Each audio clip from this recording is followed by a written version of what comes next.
ICL surgery చేసేటప్పుడు pain ఉంటుందా? ICL surgery చేసేటప్పుడు అబ్సల్యూట్లీ పెయిన్ ఉండదు. జీరో పెయిన్ ఉంటుంది. ఎందుకంటే మనం అనస్థీషియా డ్రాప్స్ వేస్తాము. ఒక 5 minutesలో the procedure will be done. Usually 1 eye is done on 1 day. Next eye other eye చేస్తాము. సో 2 daysలో బోత్ ఐస్ పవర్ కరెక్షన్ అనేది అయిపోతుంది.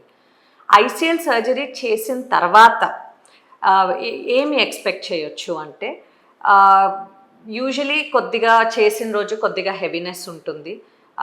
విజన్ అనేది ఆల్మోస్ట్ సేమ్ డే క్లియర్ అవుతుంది. From next day you can lead almost a normal life, of course with some precautions, as in taking drops that is advised. And glare and halos అనేవి కొద్దిగా ఉంటుంది, especially dim లైట్స్లో. అది ఒక 1 weekలో settle అవుతుంది. So ఐసీఎల్కి ఐడియల్ ఏజ్ ఏంటి? So ICL any refractive correction అనేది మనము 20-21 years నుండి చేసుకోవచ్చు. అప్ టు 40-45 years చేసుకోవచ్చు. 45 years తర్వాత ఏమవుతుంది అంటే మన కంట్లో క్యాట్రాక్ట్ అనేది డెవలప్ అవుతుంది.